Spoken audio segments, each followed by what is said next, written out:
So I think maybe this is perhaps goes back to vet school, but I'm quite obsessive about preparing for exams. But I'm not obsessive in the fact that I try and know everything, but I try and get really good technique. Mm-hmm. So I worked really hard on how you plan to write an essay and how you plan to write your short answer question, how you plan to write short answer question exams, or if you've got a multiple choice exam, like what's the best method for going through this exam to maximize my chance of being able to deal with the format? And I've got the knowledge. Okay, I'll try and get the knowledge, but how can I deal with the format? So I obsessively prepare for that.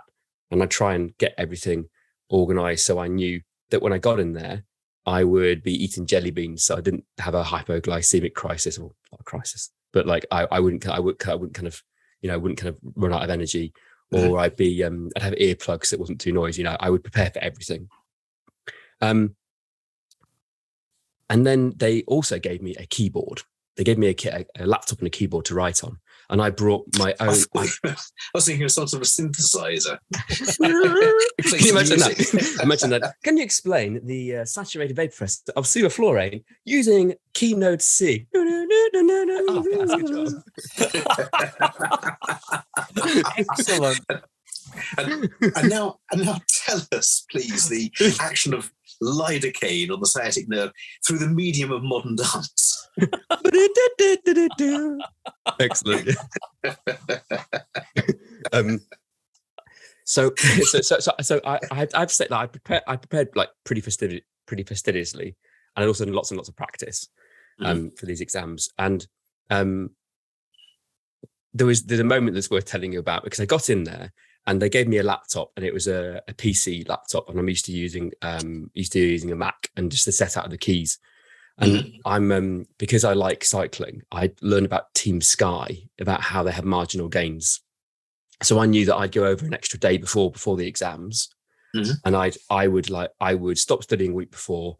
I'd taper like you would do for a big event. So I would study really hard, and then I would just do a little bit of studying. I'd go over a day earlier to Germany where the exams were. I'd have 2 days doing nothing. I think my friend suggested going to a spa, so we went for a spa day because I knew I was going to feel feel really relaxed. And I would even bring my own pillow, much to my wife's horror that I took a pillow home with me. I was like, I'm going to get a good night's sleep and try, and I reckon if I add these things up, that might work.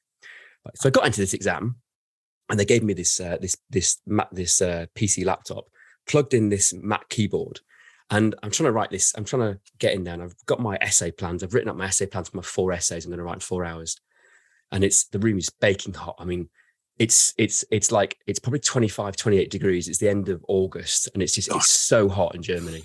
But you're just like, right, I'm just going to focus and ignore that. Bright red cheeks, writing away. And as I'm writing, I'm trying to write. It was an essay, and it was about talking about volatile anaesthetic agents, isoflurane, sevoflurane, desflurane, compare and contrast, all that kind of stuff that they learn in the exams.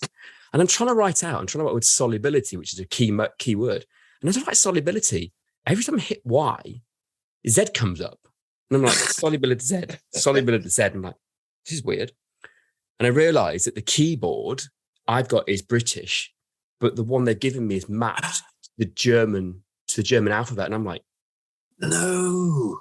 And this moment says, I've worked pretty hard to get to this point. And I'm like, no. But I'm like, okay, right. Hold it together. Yeah. Okay. Put my hand up. Ask the moderator to come over, explain the problem. She's like, okay, no problem. Really sorry. So I think they went and they found someone, and they fixed it. But of course, I've kind of narrowly avoided having a meltdown at this point in this high stakes exam. It's like 30 degrees in this room now. It's boiling hot, and you barely got enough time to get through these exams. And then they fix it, and all of a sudden it works. And I'm like, right, okay, off we go. And I managed to get through it, and I managed to pass the exams. But I think that's the moment where I realized that you just had to have like very, very clear thinking under pressure. Yeah. Wow. And actually we so many times, haven't we, Mike? So many times we've come to this 7 Ps. The proper planning and preparation prevents piss poor performance. Yeah. And it's all in the planning, isn't it? So you talk about exam technique as much as the knowledge. And it's I think the technique is important. So now the pass rate for those exams is pretty low compared to other specialist colleges. So the last 3 years since I passed, I've spent spent time running a workshop for other residents coming through to help them to pass. So it's often not based on knowledge, based on technique. So we run it with my colleague Bryony Alderson from Liverpool. So we run that, and it's we hope it's been helpful for those candidates going through it, because I mean, if you know what it's like to go through it yourself, you try and pass it on, don't you? You try and help other people. So actually,